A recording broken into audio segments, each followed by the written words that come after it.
Welcome, everybody, to this week's Keldabe Talk Radio. As you may know, my special guest here today is Brendan Wayne. I don't think he needs any introduction unless you've been living under a Star Wars rock, but he is the star of the Disney series The Mandalorian and the star of the number one movie in the world currently, The Mandalorian and Grogu. Welcome, Brendan. Yeah, that's right. Absolutely. Great job on that. And honestly, congratulations. It's a great movie. I saw it with my son, and of course, he's like, "That's Brendan. That's Brendan." I'm like, "Yep, that's Brendan." And we're very proud of you and happy for you and all your success. Thank you, brother. It's obviously a dream come true to be able to, you know, portray somebody in Star Wars, let alone be somebody. You know what I mean? Like it's just really cool to have, I don't know, to have like a character that you created. Yeah, and yeah, absolutely. I mean, I've known you pretty well over the years. I've gotten to know you, and you've absolutely created that character. I could see all the intricacies that you've added to that character, and maybe because I do know you on a personal level, I could see you more than I see Mando, and I think that's great. But Yeah. what can you tell us about the movie that differs from the series in terms of the scale and the storytelling? What do you feel personally? I mean, for us, it didn't feel that different. I think John did an incredible job of uh, creating something that was standalone, that didn't require the lore or the canon and everything in a lot of ways, and still connected it to the galaxy that we love. Uh, I think he also it was incredibly intelligent that he went and made a movie that required nothing other than you love movies, like Right. Steven Spielberg, when I was young, would do, where he'd make these movies where you're just like, I just got to go see that again, like Super 8 or E.T. Uh, and you just get so moved by it. And I on that level, it's incredible. The fact that we used IMAX was a big change, and it wasn't, I guess, enough for them to be like, hey, we're going to throw it on the big screen, but now we're going to throw it on the biggest screen in the most beautiful form, and that's IMAX. So, what a really cool, incredible little, you know piece of history that is. And we're the first in 7 years, and all that stuff, and you hear it, but there's nothing you can do to prepare for something like that. So it's just like, okay, well, we're just gonna do what we do as well as we can do. And that sounds absolutely amazing to me. Like let's not have the stress and pressures that, other things might, especially Star Wars.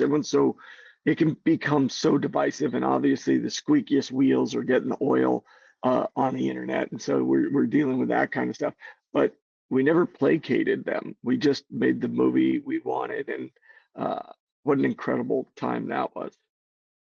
Absolutely. It's a great movie, honestly. I think if I never saw Star Wars and I just saw this movie for the first time, I would definitely fall in love with the franchise because, like you said, it is a standalone movie. So Yeah, yeah, I think that's great, and I think that John and Dave did an excellent job on it, making sure that it is a standalone movie. yeah. So, how do you feel Din has evolved by the time we Hmm. see him in the movie? That's a good question. I just take for granted constantly, that we're just where we are because that's the evolution. But I don't think about it like in the movie in terms of where Din is, right? At this point, he's got um, what I would, as a Oh, father, I would you're breaking consider up a it little bit. is that better? Am I back? Yeah, you're good. You're good. You're good. Okay. Um, I would consider Din the dad who's got a teenager at this point, and what Din's learning to do is trust that the lessons that he's given, his son are being absorbed and evolving the strength and and things like that. And at the same time, it's that selfless sacrifice that we'd all do for our children, um, without hesitation. I mean, I think we have moments of that, I think also, funny enough, there's a piece that was we didn't put in the movie that I think goes even more towards the idea of him realizing, uh, wow, Grogu, you've grown up. You really have developed Mhm. a sense of survival, understanding, and empathy, compassion, and love exhibited in your actions by the way you stayed. You were willing to sacrifice everything to take care of, dad, you know, uh, Yeah. Mando. So yeah, that is definitely one of those amazing things to me. I like that little montage where he's getting ready to go save you and he's strapping up. That was Strap it great. up, oh, what a That's the crazy first thing. time you Yeah, that really was see cool. him. You've seen him take charge before, but it's only for an instant. This is the first time where you actually see him, like you could feel his thought process. Like, I'm going after my dad. I got to go get him.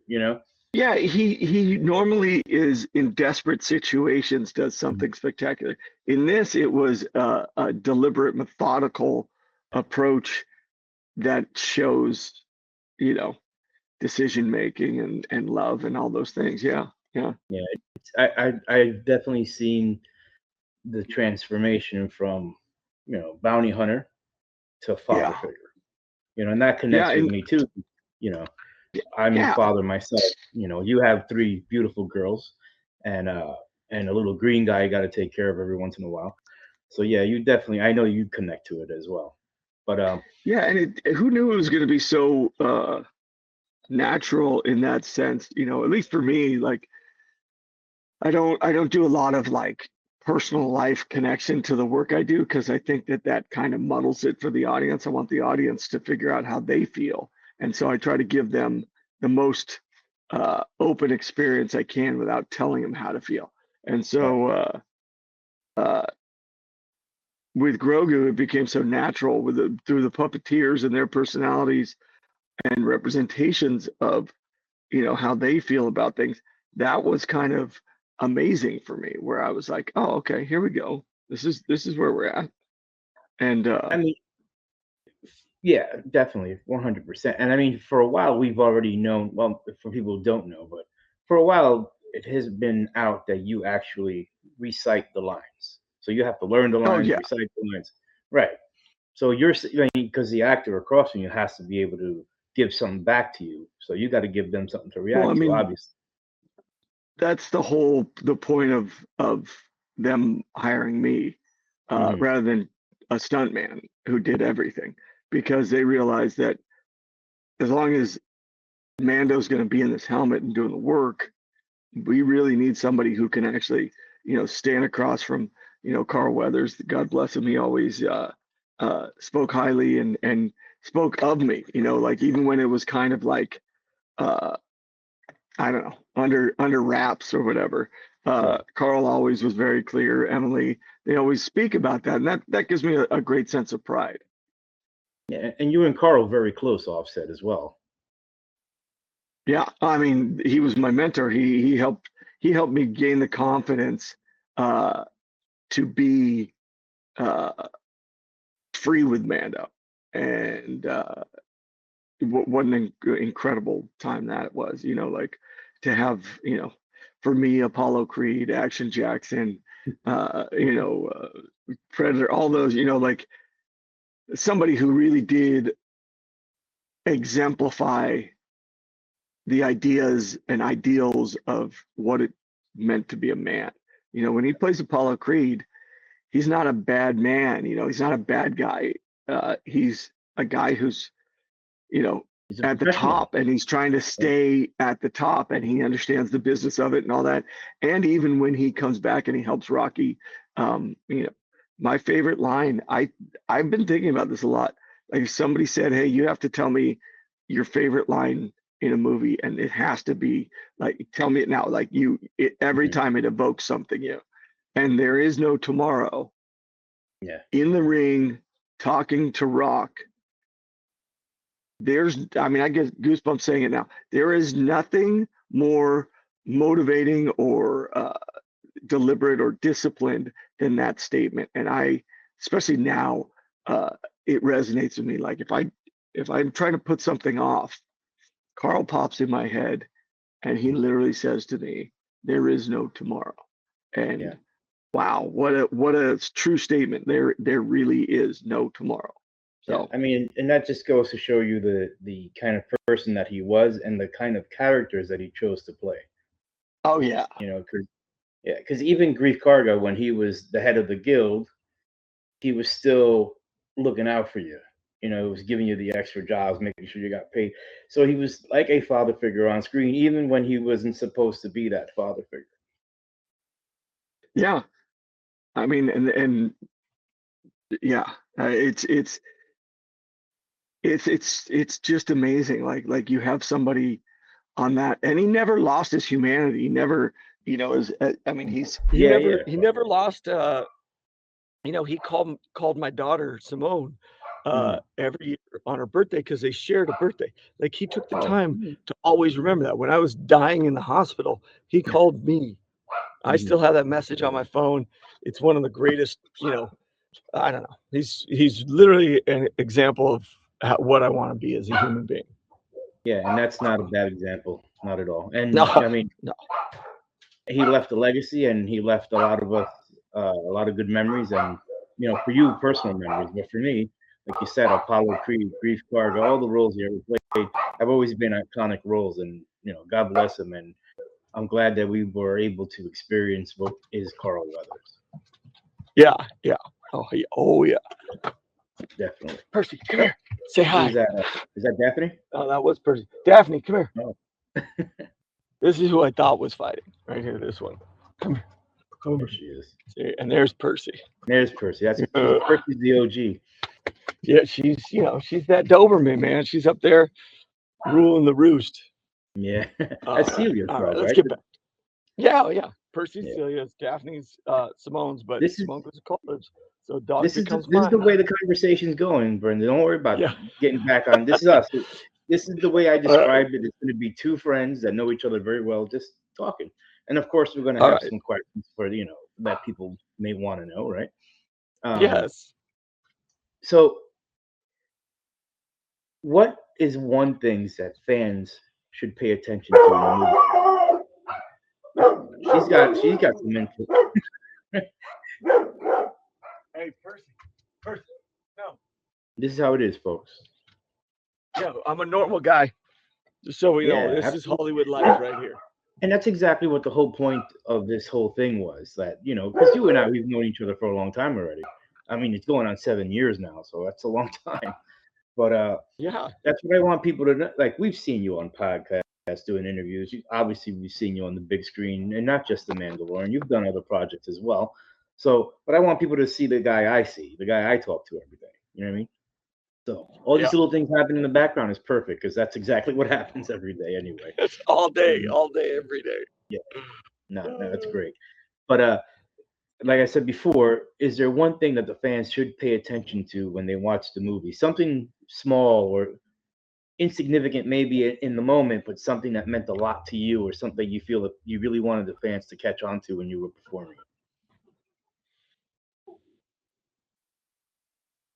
Honestly, for me, I don't think about it in that. I never look at it that way. I always Mhm. try to capture the moments I'm in, and so like when I'm Shikari, and like for me, the challenges that Mando brings me, whether it's physical or emotional, and in this case, it would be physical, is trying to figure out how to move with Grogu because we have a new rig that's up here, and it sets me off balance, and so how do I continue to be Mando physically in spite of an extra 23 pounds, on my back. And uh, I tried to walk with as much stillness as I could, which is funny because when I watch it now, it reminds me of season one Mando Mhm. because he was very rigid in what he was doing. The kid opens him up physically eventually, but he was very rigid. And because of the demands of the new armor and rigs, uh, I happened to go back to a certain style of Mando that I'd kind of be, with Carl's encouragement, actually, gone away from, because Mando's supposed to be a little bit more human every time we see him, because the kid makes him more, malleable. And we've definitely seen that over the years. Absolutely. Oh, yeah. I mean, the first sign of humanity was when you stopped IG from from basically terminating at the time Baby Yoda.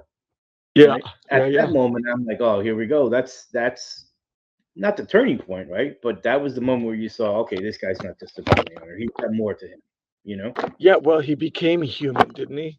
Like Yeah, absolutely. at that moment, all of a sudden, we're looking at a guy whose humanity stepped out, and we didn't know if he had any, Yeah. And Yeah, at that moment, it's just a moment. We don't know if he's going to continue it. But I mean, that was right in first episode, first few minutes, so we had no idea what we were gonna get. We saw the entrance when you walked through the door there at the cantina, and I was like, oh, that's the first. I mean, that's probably, in my opinion, one of the best openings to any movie. It kind of reminds me of the Old West when they break open through the doors and and everybody stops and looks back, and there's that Eastwood in his. Yeah, exactly. The silhouette, like John talks about it all the time. It's the silhouette, and to be, of course, I grew up. I wanted to be Clint Eastwood. He was, the man with no name, Dirty Harry, and then to be able to do it inside Star Wars. What a wicked cool thing that was. That was amazing. So, yeah, I mean that makes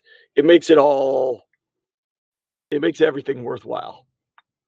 Yeah, and you know what? And you have paid your dues. Obviously, you started acting late, but you've been acting well over 20, 30 years now. But you said you started acting in your late 20s, which is not really normal for a lot of people. No, I mean, I was 27 when I tried to start working professionally. I think I wasn't even 27. I was 28 because I did school for 2 years. So I was 28 when I started to go out, and then I booked Angel, which was my first gig with Joss Whedon, and what just awesome time that was. Like, and I had no idea it wasn't going to be that easy, because that was me. My wife submitted me back in the day. I didn't have an agent. I wasn't part of SAG, none of that. And then all of a sudden, I get a call back to go to producers, which I didn't really know. I knew, theoretically what that was. And so all of a sudden I go from producer, from not working to working. So I was like, oh, this is gonna be awesome. I'm gonna be a movie star. Yeah. And then you find out reality, and you're like, oh, I'm not. It's gonna take a minute. And then and I needed that though for perspective, and it was okay. But it was crazy, like, to have that kind of success so quickly, and then to be on the bench, for the most part for the next, 5 years. It was pretty, I don't know. You just get a little like, okay, it's not easy, and it was great. It informed who I am now, and I think who I am now is really a lot better than who I would have been if I just continued working. Yeah, I mean, obviously, like I said, we'll go back to our relationship. I've always seen you first as a father, right? Then a husband, and then an actor. Yeah, when I first met you, you were the Mandalorian, right? Well, actually, I didn't even meet you yet when we started talking. We started texting over COVID, and we just hit it off. Yeah, remember that when I asked you to make those videos, and I was asking you about the armor and all that. And how that's right. it progressed to how it progressed to where we are now, God knows. But human. I like humans. Yeah, I agree. But I definitely, now that I've gotten to know you at the level I know you at, and obviously vice versa, I see you more than anything as a father. Yeah, and that's my number one. To your daughters, not just a father to your daughters, but as a father figure to the girls you coach as well. So that wasn't a planned question. So I'm going to ask you this one. Tell us about what you do when you're not filming. Funny enough, I was at my sports banquet last night, on the movie set, I made them take TV so I could. I couldn't get the day off. Normally, I have the day off. And the reason why I asked for it, I never ask for days off. I'm always, unless there's some family event, once I sign a contract or make a commitment, I stick to it. And so uh, it was amazing for me to have all of a sudden gone from, uh, just whatever, being a bartender who worked as an actor here and there, to all of a sudden now I'm working regularly. Uh, and then COVID hit and the pandemic hit, and I was watching all these people kind of virtue signal and tell you how great they are and what they're doing. Uh, and I wanted to do something. I just didn't need it publicized, kind of thing. So I walked over to the local public high school, as a friend of mine told me they were looking for a girls soccer coach. And I'd coached soccer for 20 years for my girls and a couple other, clubs. Um, and so I was like, why don't I try this? And I went over and I had no idea what I was walking into, but what an incredible experience that is. I'm the head coach at Grant High School here in Van Nuys. And I get to coach with my oldest daughter these incredible kids who are underserved. They're part of an LAUSD that's just overwhelmed by so many factors. Uh, Yeah. Kudos to the admin and teachers who do everything they can for them, but they're limited by so much, and the bureaucracy is deep. But it doesn't matter because when I'm with those kids, I just want to be a good example of what can be out there. What we often see on social media and TV is so sensationalized and sometimes really not a great indication of what the greater society is like. And that's Right. been my experience in meeting people, is that even if they're on their best behavior, you can still see tells if they're not good people. Well, Yeah. I can say from my experience, it's incredible. So I want to make sure these young ladies know that there's somebody out there for them, whether it's my daughter they see as them and capable, or a grown man who uh, shows them kindness, support, wants them to be stronger, wants them to challenge me. Those are all the things that I try to do. So I coach ladies soccer at Grant, as you know, Yeah. and it's by far the most amazing thing I do outside of being a parent. And knowing you, I could tell everybody watching that is 100% genuine. Because I've seen, I mean, I haven't been on the pitch with you, right? But I've seen No. some of the, I've seen some of the games we stream, and we've even Yes. texted games like, During the LF. streaming, hey, nice shot. Oh, hey, that number 4 is really good. Yeah, oh yeah, but I could see the passion you have, not just for coaching, but really the passion you have for those girls. You Yeah. know, and we've had conversations about a few of them and certain things they've been going through, and it definitely I can see that it's not just about coaching; it's about helping these young ladies get out or get into, get out of something bad and get into something better. Just developing them as humans, like you said. You know. Yeah, and know that, we play, like, it's always just kind of like uh it's like an accepted norm that guys play sports and they're part of team sports and all this stuff. Well, I wanted to make that normal for girls and for them to have the great benefit that I have. Like when I met you and we talked, I could tell you were a team player, whether it was from being a Marine or being uh, a, a football player, whatever, baseball, whatever it was, you understood what it was like to be a part of something Right. and not needing to be the part of something.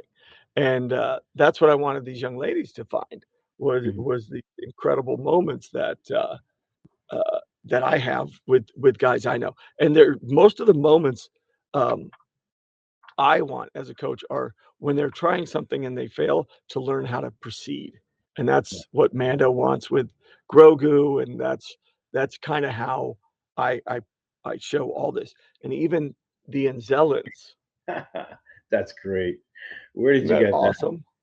The guys from? at Legacy made it for me. Trevor made it for me. One of the guys who puppets Grogu, and he knew I was gonna love it. And it's one of my favorite That's favorite great. things I've ever received. It's funny you said I was gonna buy you a hairless cat statue. Yes, because I had Simba. Yes, Yeah, well, the story behind that is that I my do. my sound assistant on the show, Veronica, she's like, "Hey, I just got a kitten.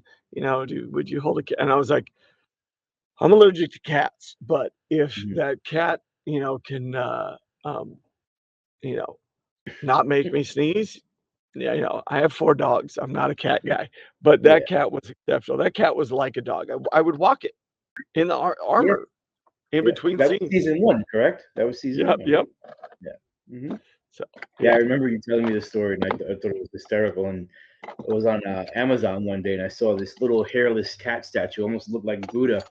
And I went to order So it, and it was no funny. longer in stock. I'm like, oh, I gotta get this one. That is so funny. Yeah, I'm gonna find it one day. I'm still gonna get it. I'm gonna find it one day. But That is classic. it is. You going back to what you were talking about before about the rig with Oh, baby yeah. Grogu. Was that the rig that caused you some problems with your neck there? Now, a lot Yeah, of I people mean, may not know this. I have a compressed, C5.6 and C6.7, Mhm. discs, and, I gotta go in and get the discs or something, like, something stuck in there, whatever it is. Yeah, it was funny because if you'd streamed any of the games during January, um, I did. I couldn't stand up on the sideline the whole time. I had Mhm. to lay on, like, the bag of balls 'cause, I was so jacked Yeah, up. Yeah, I it the like, one I got you the that gift. is the ultimate, um, physical sacrifice I had to make. Although I Yeah, don't know, they say me going into season 2, there might have been some issues that yeah. caused me in that hospital. Well, Not really. Okay. you had other issues in season two. Yeah, that was crazy.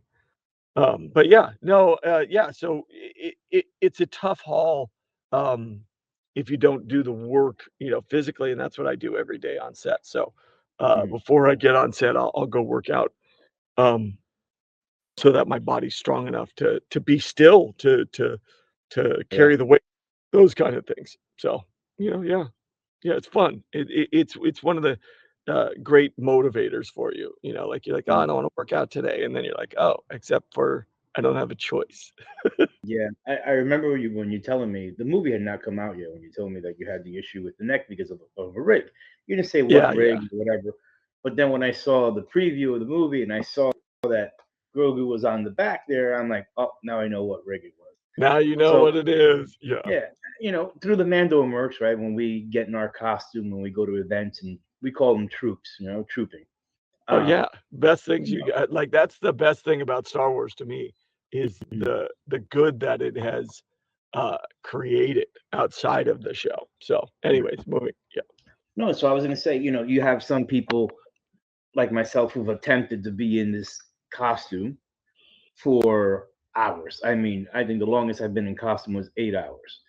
Oh yeah. I think the longest you've been in costume, and you've had breaks where you take off the helmet, get to sit down, and I'm jealous of that Yeah. because I can't sit down at all. But how long are you? I can't. I just can't. The way I made my costume is like a sausage.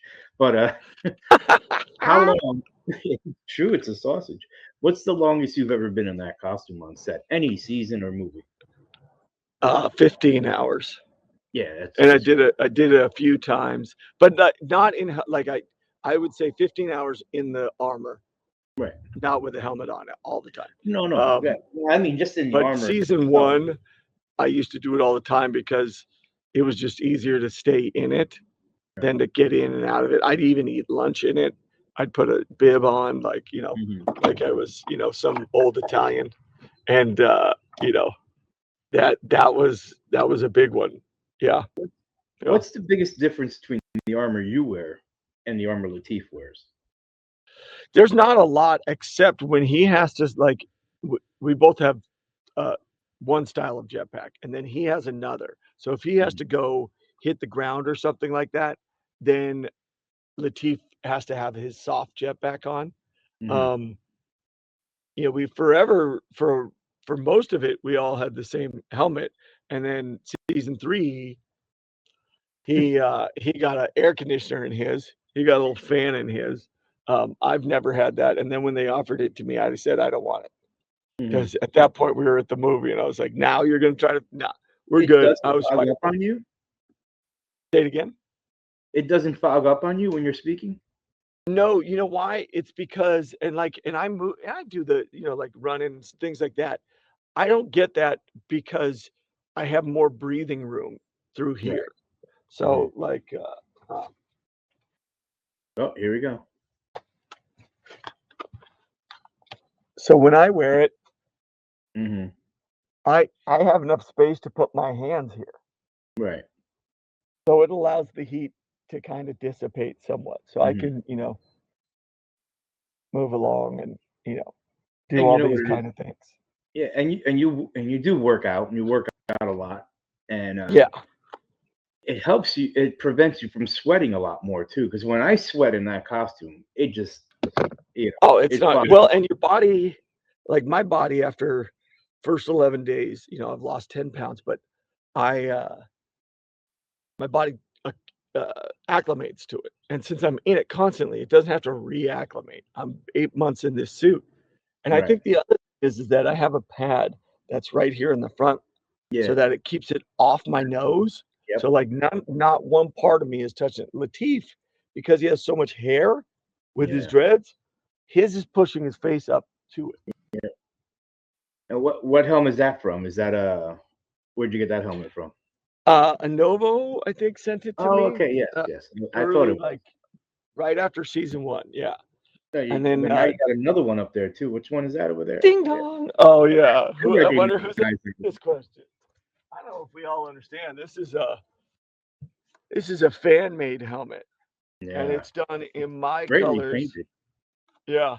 And Yeah. LA. LA, Look at that. baby. LA for real, forever. But it's really cool because for me, it has a lot of meaning other than that my buddy made it for me. Mhm.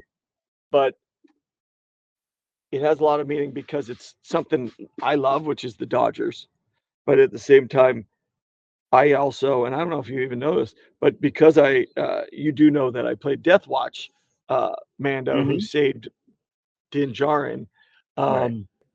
it reminds me of theirs, and for Yeah. that, it's also harkens back to where I've come from, and so That that's that pretty cool. particular style of helmet is called a cruiser, and it was designed by one of the Mando mercs themselves. Actually, he's the allure of the club, Josh Cruz.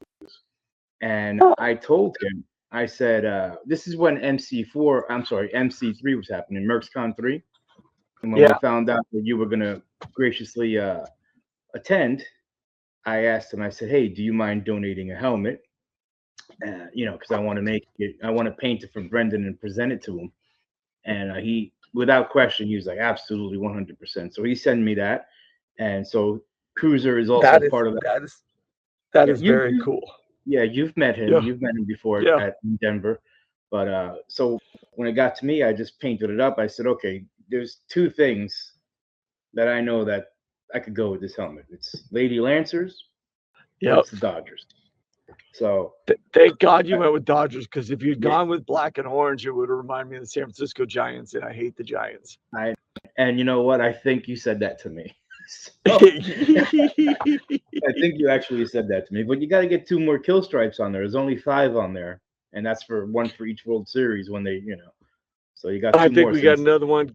We got another one coming this year. Let's go. my, Let's my, go, boys. my Yankees are going to stand in your way this year again. But we'll see. Yeah, yeah. Look Those at are my that. bobbleheads. They're Yeah, here watching you going, not sure about that fella. that's funny. So So we were good. talking about season 1, right? Yeah. And all the things that we were, talking about. But for you, looking back, what surprised you the most about the success of season 1? Everything. I don't, when I did this show, it was enough that I did it. I never had any, um, I don't know. I never lost the view of what was in front of me at any given time. And then as the, um, I don't know, as the advertising and things uh, started to come out, I was like, oh, this is pretty cool. And we had no idea how the streaming networks, that was so new to me. And then to have this kind of, be a flagship or a cornerstone for Disney Plus was really crazy. So I had no concept. The things that like I just wanted to do what I did really well, and that was my focus. And then after we'd finished it, my focus was what's next. And you know, the powers that be promoted it, and uh, Pedro really did a great job of getting out there publicly and putting his face out there. And so we exploded, and it was incredible.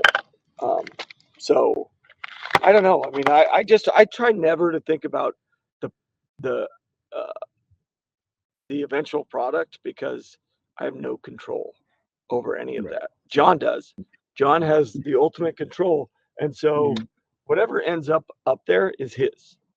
We all. I mean, there's parts of the story that we filmed that aren't in the movie, Right. that changed the shape of it, and it's incredible what he can do in editing and how he tells his story. And he gives himself a lot of options in what he shoots, and so that was incredible. So with season one, because we had so many directors, um,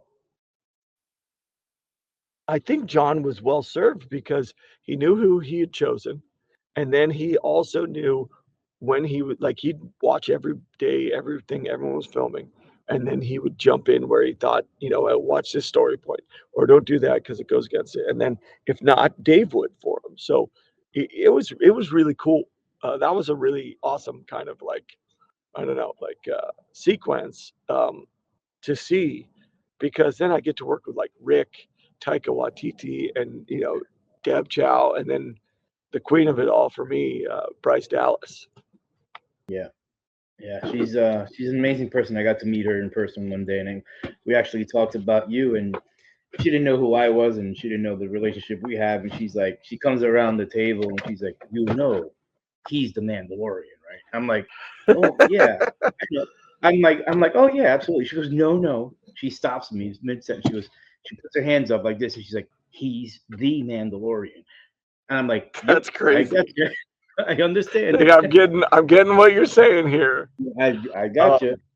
It was a cool She, moment. She was very cool, and she had nothing but like she had no idea who I was, and like I said, that how I know you so well, but she talked so well of you. You could feel the genuine love that she had, not just for the product that you put in front of her camera, but for the person behind that camera that gets to interact with her on a personal, basis.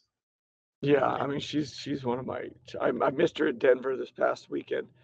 She got there a day after I went to Philly, but Well, she sent you a and she message sent me while a we were sitting at message dinner like together. Yeah, she's I don't know, she's, when we think of like movie stars who like Hollywood, royalty. she's Yeah, it to me, yeah.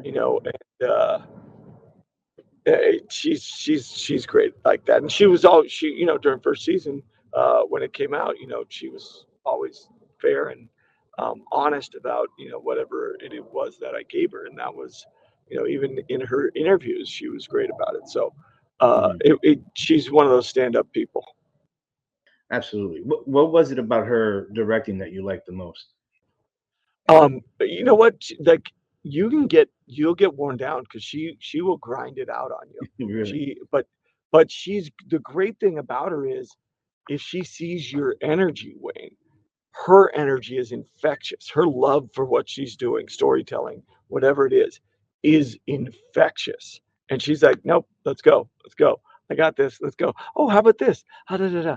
And she's always learning, but she's not questioning like, should I do this? She never waffles, but she's openly always learning. And that was really cool to see somebody who's so hitting, and that's what I've seen on this constantly. I watch Sigourney work, and she's still learning. She's sitting there with notes on her script while we're out there doing stuff. I'm like, this is amazing. Like, you're not mailing this in because you know every character in and out.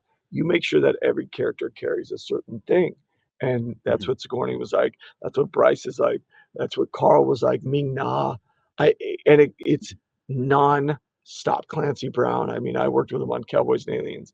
I saw him at the premiere. It's one of the, like, he brings me more joy than you'll, like, I love that guy. So yeah, incredible.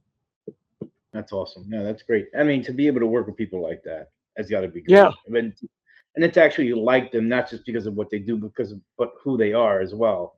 That's just an added and that plus. doesn't always happen. Right. You usually get on a show and the guy's like, "You're a guest star. Let's move on," kind of thing. Okay, Yeah. good, bye. And that's No, not yeah, been my experience. and that probably happens a lot more than it doesn't happen, honestly. Oh yeah. Yeah. And look, I don't blame anyone for it. Their experience in the business is move. These stars of TV shows. So it is what it is. It's just different. And so like I never want to act that way. So like with Johnny Coyne, I love sitting there and shooting shit with him, or Matthew Willig, who hopefully he'll be coming out to some cons with me. We'll all go out and support him. Boy, man alive, like what a life that guy's lived. What he played football at USC, played for the Niners. He's a big stud, really great guy, great father of two amazing daughters. But like on set, we just had a blast. And he literally at one point looked at me and gave me the greatest compliment. And I don't think he had any idea, but he was like, I was like, dude, I'm sorry if I seem insane. He goes, dude, I love it. You remind me of being back in the locker room. And that for me was one of the greatest compliments I've ever been given. I'm like, yeah, what? That's the greatest thing. And the funny thing was, I didn't tell my grandfather we have a scholarship at USC for football players who are going to go on to finish school as opposed to playing in the pros. So it's the John Wayne scholarship for like him who didn't go pro, who for whatever reasons need to finish school. And it was something he couldn't do because he didn't have the money, and they didn't have scholarships that kept going after you left, if you weren't playing. And so that he was great like that, and he gave that back to the Trojans. So I would go every year with my mom as her date to the kickoff classic, USC kickoff classic. And I'd never forget his senior year. His team was like, they were awesome. Junior Seau played. Like, it was a buddy of mine who I eventually worked for, funny enough, Chris Hale, all played. And I'll never forget the night. They played Rush's Tom Sawyer as the team's going into the banquet room. And then at the same time, my mom looks at me and goes, Sammy Davis died. And he was, a friend of the family's. And I'll never, like, it was this incredible excitement of watching these guys, and then the sadness of loss, and this kind of like a new beginning thing. And it was Willig's senior year. So it was like, I have a foundational memory that involves him before I even knew I was ever going to, meet the guy. So it is definitely a small world, that's for sure. Yeah, I mean, he's in Euphoria. He's in We're the Millers. Like, dude, he's in everything. He's so good, and he plays Hog's Breath. So, get out there and cheer that guy on. He's so cool. Yeah, I've always, he always plays like that same, not the same character. No, but he gives it something. Oh yeah, and he's funny. He's a funny guy. He's so funny, dude. He's so funny. Yeah. But speaking of funny, you mentioned Johnny Coyne earlier. I had the pleasure. My God. Yeah, I had the pleasure of meeting him this past weekend as well. He was sitting at the table right next to you, and obviously I went down to go see you. But what a benefit of just getting to meet Johnny Coyne and finding out what a tremendous person he is. And he's very funny. And his career is forever and great. Wow, what a great guy. And you get, you can play the bad guys like gnarly or whatever, but I think what he does is his humanity. It's like, what we loved about Hopkins is Silence of the Lambs, is that he brings that humanity to it, and you're like, oh, I might actually like him. Yeah. He reminds me a lot in this of Joe Pesci in Lethal Weapons. Yeah. he said something to me that I found, because he's very talented, but he said something to me, and I'm going to ask you the same question. He said to me that he can't just go on set. He needs to be told what to do. He needs to be directed. He Yeah. can't. Yeah. How are you like that? I mean, because we've had several conversations about what you do and how you do it. And there's a clip. There's a clip on one of the galleries where you are standing in the outfit and you have to walk, and you're like, "What's my line?" And one of the, I guess, the script supervisor came over and says, or I may have been Rick actually, says, "Oh, you don't have a line." This is no, my line. Which way do you want me to walk? Oh You yeah, know, yeah. yeah. So do you need that direction, or are you freely able to, ad lib a little bit, because you don't talk much, right? No, That's no. on I you. mean, that's it. It's that classic adage of don't talk much, talk Right. slow, talk low, but don't say a lot. And so for me, the physicality is. I mean, even the expression of the lines. I That's what I practice my whole life. But d- I'm directed constantly. I have my own ideas and my own conventions that I want to apply, and much to the chagrin of John and Dave, I'm sure quite a few times. Matter of fact, they even made comments about it. Oh, great! What do you got? What do you got?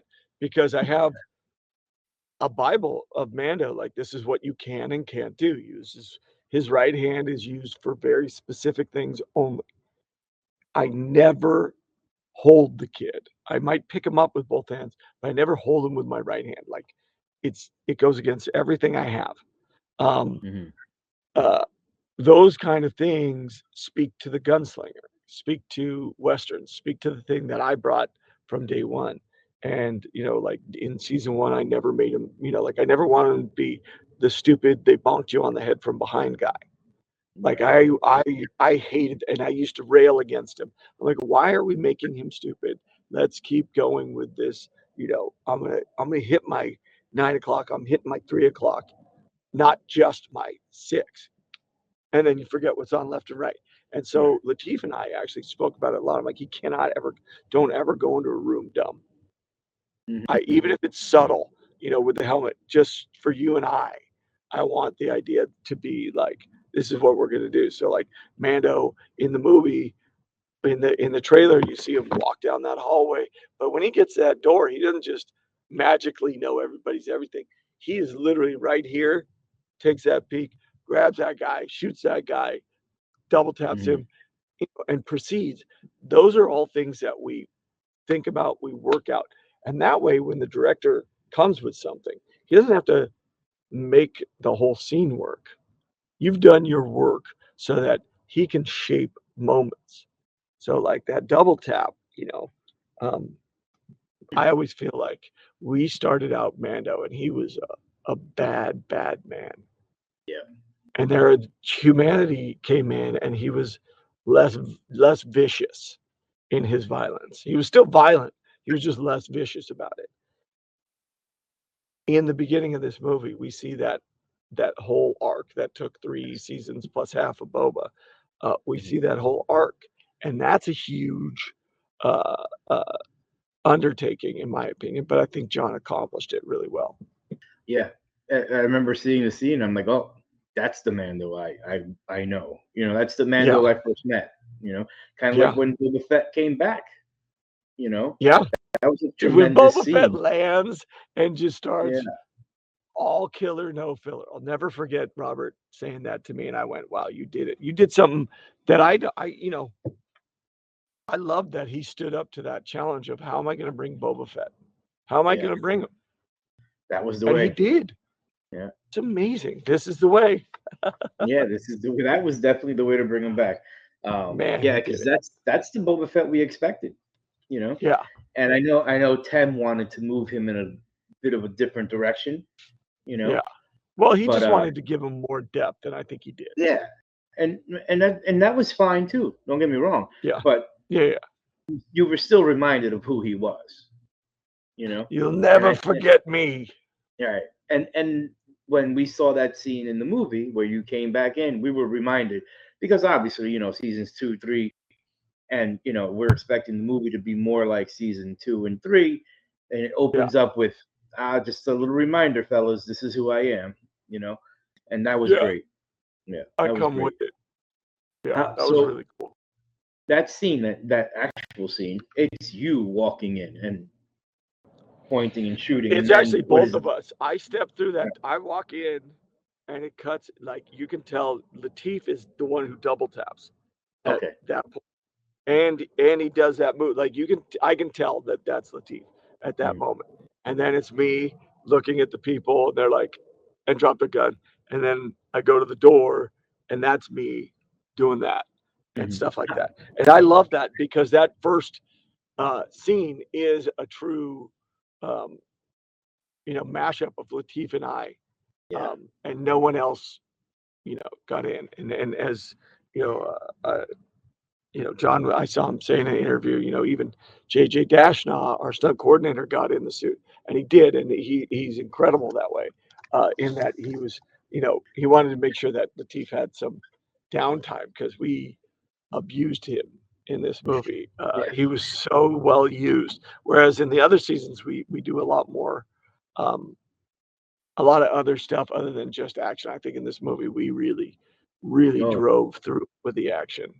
yeah. For anybody who hasn't seen it yet, it is definitely action filled, 100%. Yeah, And it's like yeah, it reminds me of, like you said, like the old Star Wars movies back in the day. George Lucas, that that's exactly what I wanted to see, and that's what I saw. It's a standalone Star Wars movie. It's beautiful, yeah, honestly. yeah.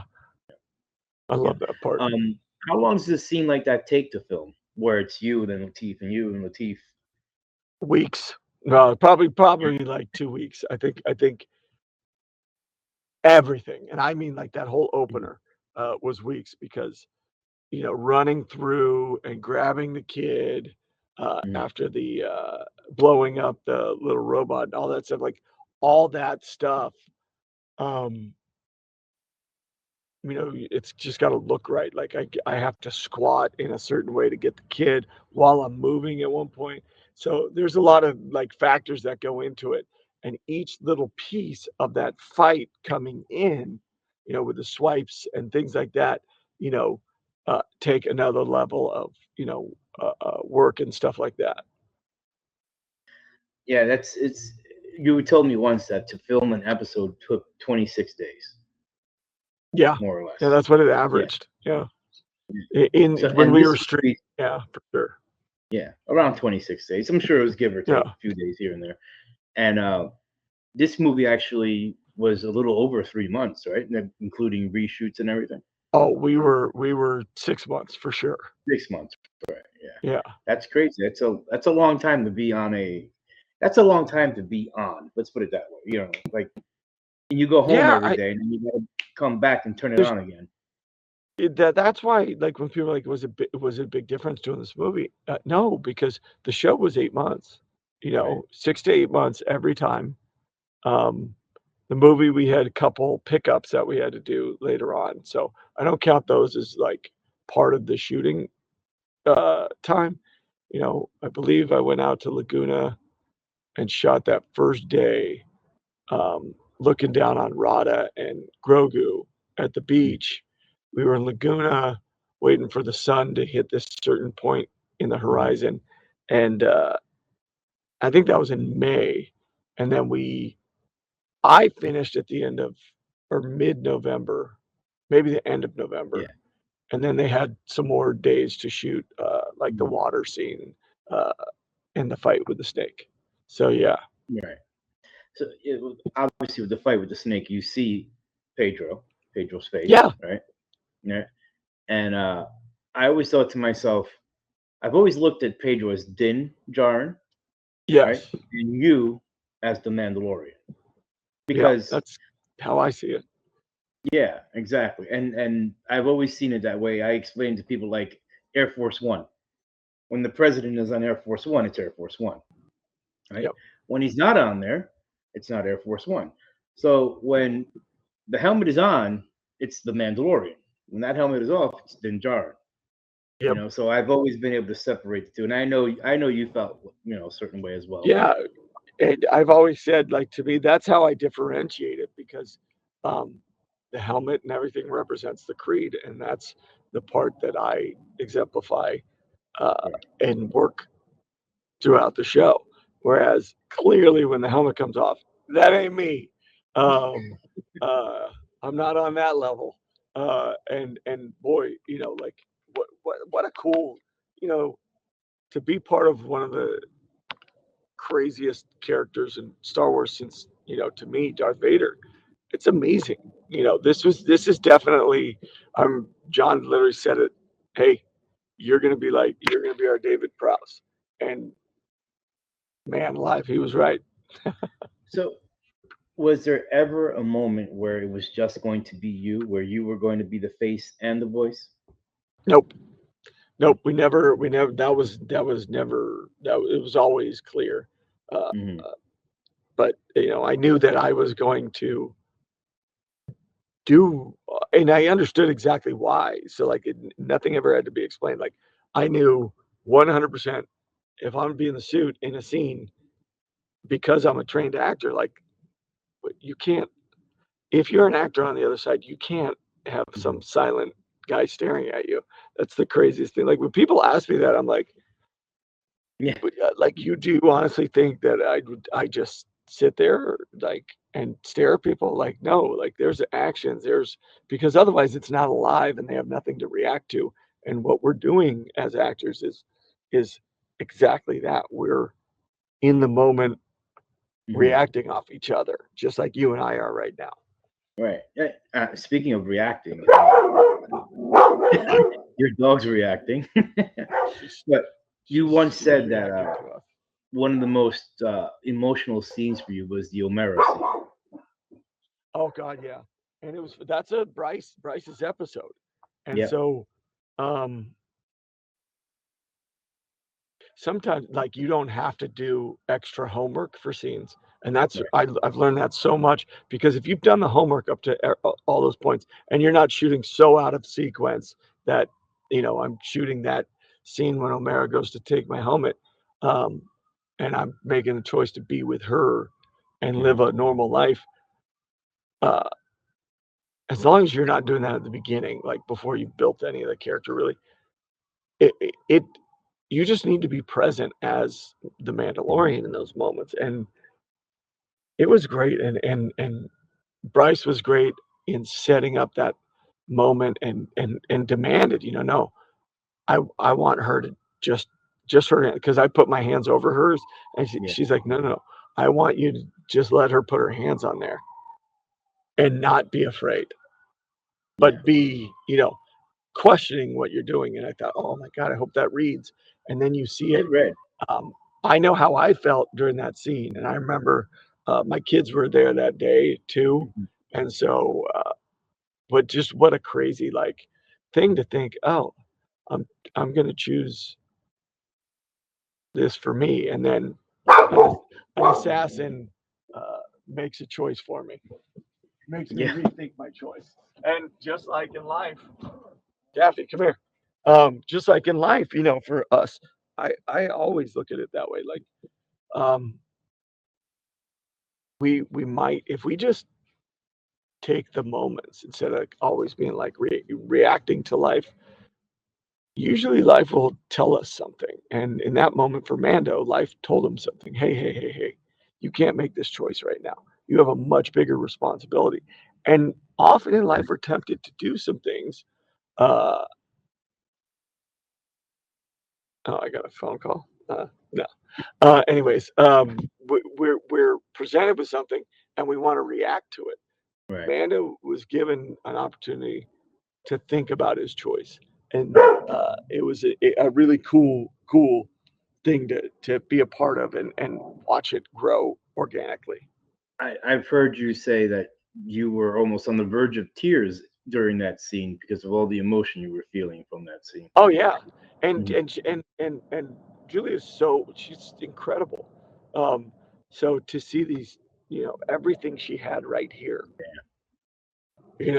hopefully she felt something reciprocal through my helmet. But like, like for me, she had it all right there. She wanted so clearly for me to, for somebody to want you is so amazing. And so Right. that was the freedom of the moment. I felt the same way, or I felt similarly as strong in the moment, not the same feelings, but a different idea was when Katie and I are at the end of the boat. And Right. she's like, I don't know if I can lead everybody. And I was like, I'll follow you till your song is sung. Hmm. Like that's it. And that was a really cool moment because it goes towards something that I really believe in, which is if we can make those around us stronger, Hmm. much like JFK said, uh, high tide raises all boats. Yeah. And, that's that's what you want, because Mando's not always gonna be able to, raise the tide. You aren't, I'm not, Grogu's not, but what we saw in this movie was that Grogu's starting to grow. Yeah. And I'd love to find out, how much of Luke's training and things like that uh, he was able to build on. I'd love to find out what Mando and Ahsoka and Sabine could do. Hmm. Um, I'm pitching right now, and No, I'd love to see see if we could crush some Smurfy Thrawn. right. So you did mention that if there was a movie you'd want to make, it would be Mando doing I what? I Mando going and taking on Thrawn. I think we've got to.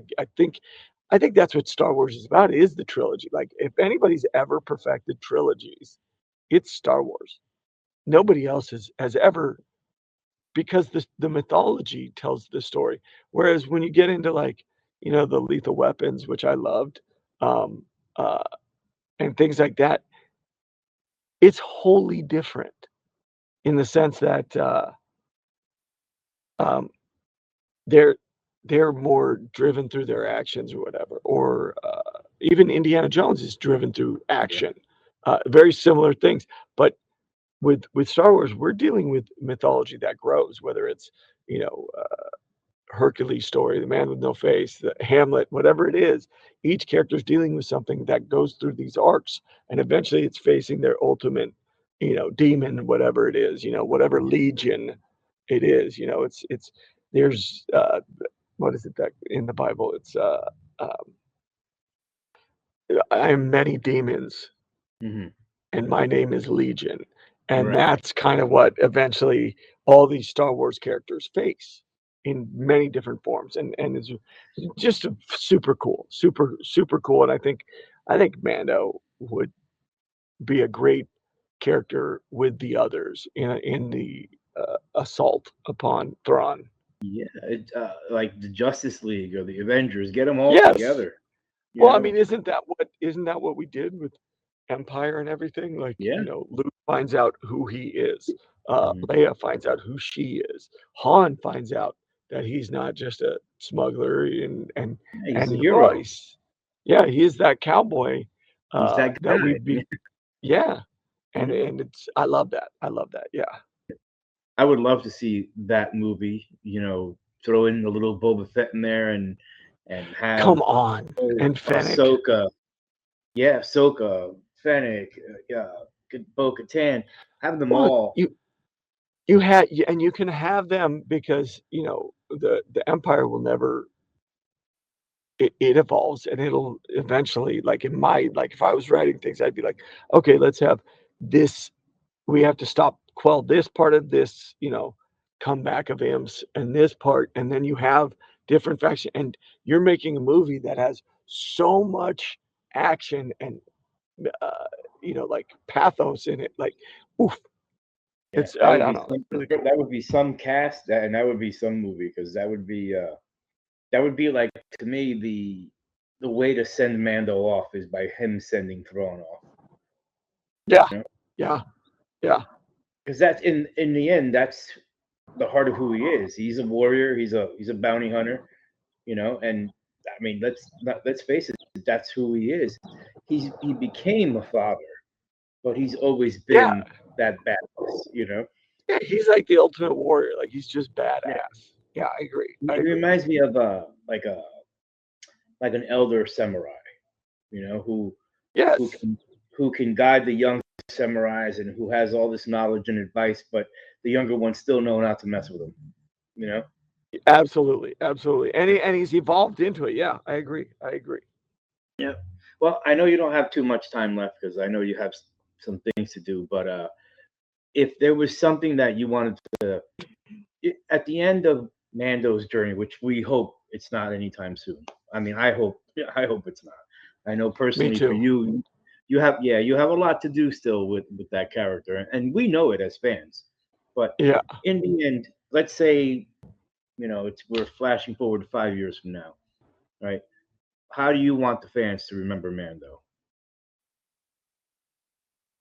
As them, the best of them. That's to me, that's what Mando should represent. He should represent the best of us. So he's very human, he's very fallible, but in the worst moments, he's the strongest. Those are the things that I think that Mando, I would love for him to be remembered as that.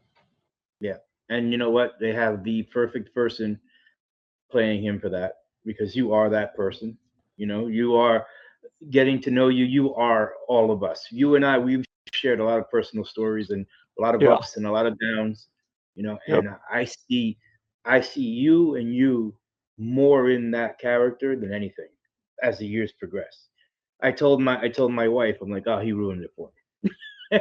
I just see I just see Brendan from the way you walk, to the oversized boots all the way in season one, to the That way. that's how my kids look at it too. And I Yeah, get it. Like yeah, the great thing, like for me, the great thing about being younger when my grandfather, when I was with him, and he was still alive, is that I was never introduced to that on that level. Like I never quite got it. mm, I was young enough to think that everybody's grandpa was a cowboy. I was a cowboy. I ran around with my 6 shooter, my snap gun. yeah, Um, mhm, and so I never thought, oh, that's so when I saw this other character, this tough, rough guy, I was like, oh, that's an actor. And so, yeah, that's yeah, hilarious. That I'm glad that I could impart myself so much on Mando that you're like, oh, his back hurts. I can tell he's walking like that yeah, because his yeah. back hurt that day. We talked about it. You know Yeah, what we I mean? did, That's funny. we did talk about it. Yeah, but it's like I said, I think as this character evolves, and I hope there is at least one more time we see this character, whether it be on the big screen or the small screen. I'm pretty sure we Yeah. will. I'm pretty sure we will. I don't think the last scene we see Mando is when he's putting Grogu on his lap, saying, "Okay, touch the button finally," which I Yeah. I thought was mean, a great scene. no, I it's thought great. honestly And thought that was a great scene because it's like I saying, think "Hey, you know what? I think the next scene is like me with my kids who are old enough to drive now. Hey, whoa, whoa, whoa, hit the brakes, slow down, slow down. No, no, why are you turning like that? Like, that I'm gonna teach you how to drive Well, thing. they're Um, you have one that went through college already, which is yeah, an amazing woman, Celia. She's an he's amazing awesome. woman. She's great. Then you got one that's smart as all heck, who's going to Tulane soon, Yeah, right? And she's a crazy. beautiful girl. And it's funny because out of all your daughters, right, she's the one we see the least. You know, she's the one we see the least. She's almost like that Osborne's like, I don't want to be part of this. You know what I mean? But and what's funny is she's probably the least affected by Yeah. um like she's so comfortable with everybody. I often think she's a lot. I mean, physically, she definitely has me because she's got the Hmm. dark hair and everything. Yeah. The other Yeah. two are Yeah. blondes. Yeah, so it's funny, but she's they're all my heroes in so many ways. So yeah, and then Lo, she's finding out right now how strong she is, and it's a beautiful thing Yeah. right now. We never want to see our kids in distress, but man alive, she's coming out of it right now, What doesn't and kill I'm you so makes you proud of who stronger, right? she is. Yeah, Yeah. yeah. If you allow it, it Yeah. will. Yeah. And she's always been that, you know, I told you the first impression I got her and the first photo I saw of her, But Yeah, oh yeah. I'm not gonna She's do the the I'm not gonna do assassin. the gesture here, but No, yeah. no, But but Lola's it's a always lot been like that. me. Yeah, she's more.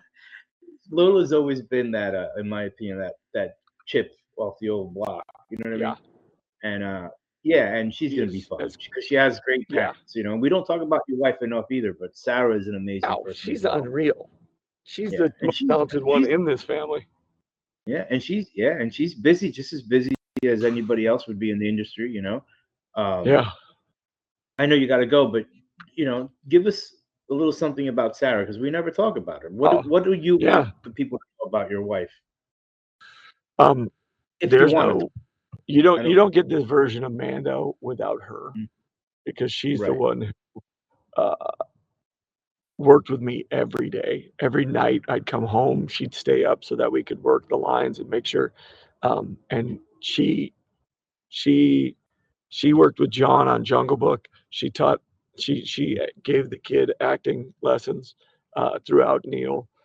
She then went on, did Lilo and Stitch. She did Air Avatar Last Airbender, which is Yeah. seasons 2 and 3. She went on and became a coach on that.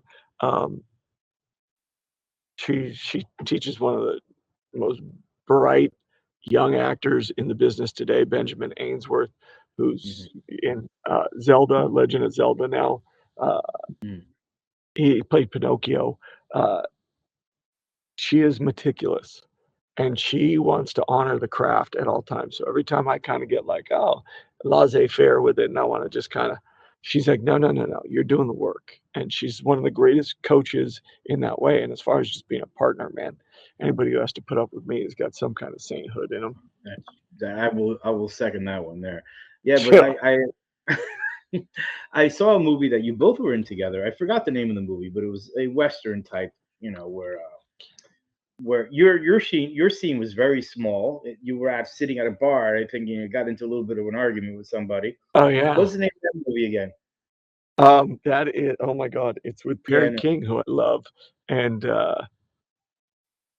oh my God, it's like two that words. is terrible. You need to We'll edit that out. um But regardless of the movie, oh, we I can got look it up. tossed off a horse. I got bucked off a Yeah. horse in that movie. Yeah. Um oh my God, I want to say Deliverance. It is not, clearly not Deliverance. She's the daughter of Perry King, and he's going through Yes. a rough time with his getting older, and it's what a beautiful story that is, kind of, I coming home and learning. Yeah, wow, what a great one. And she's also in Bosch. She's on in that series, and then she's in Bosch Legacy. So you've seen she's been in a lot. We're also in SWAT together right. with Sam Jackson and Colin Farrell. So yeah, She is very talented, honestly. yeah, And I could see her and you bouncing off each other and she also supports you a lot. I want the fans to know what they don't know about you. I'll be watching the soccer games and there's Sarah on the sidelines watching the game and you know and just making I, sure the I girls are good. yeah, well, and she's there looking out for you too, especially when you had to sit on Oh the yeah, soccer bag. you know, yeah. Oh, and and also when I'm about to lose it on a ref. So she's really good about, which hey, I we don't represent ourselves that way. And I'm like, oh, okay. yeah, well, but I think that goes back to what I said earlier. You're a father, a husband, and then an actor. You Yeah, know, yeah. and I want people to know that you're not just a Mandalorian. You have a lot of talent, and I've told you this personally before. I really want this movie to make you so busy that you can't reply to my text. You know, Nothing will ever make me that busy. That's that well, you don't that's do the that to busy I me. want for you. I I'd want lose as who much. I was, but yes, it'll take Yeah, longer for me to reply. yeah. I want that. I want all the success for you. I know the fans that know you want the same success for you. And if you continue going down this road and being the genuine person you are, I see nothing but success for you. You're already a great father. You're already a great husband. I want everybody in this world to know who you are. I So, appreciate that, Renee. And I feel the same way about you, man. absolutely, yeah. The love is there. It's genuine, and I want to thank you for taking the time to come out and doing this. Because I just really want everybody to know Brendan. And I appreciate that. That's very cool. Again, thanks a lot for stopping by and letting us see a side that a lot of us don't see. Hey, it is honestly my pleasure. I love it. And hey, all greatness to everybody. Continue your trooping because it is one of the greatest things that Star Wars has given to the world. Yeah, I agree. And thank you for being part of that community and giving it back to us as well. Yeah, all right, Brendan. Thank you. I love you, man. Talk to you later, Rene. Yep. Love you too, buddy. Take care, bud. Bye.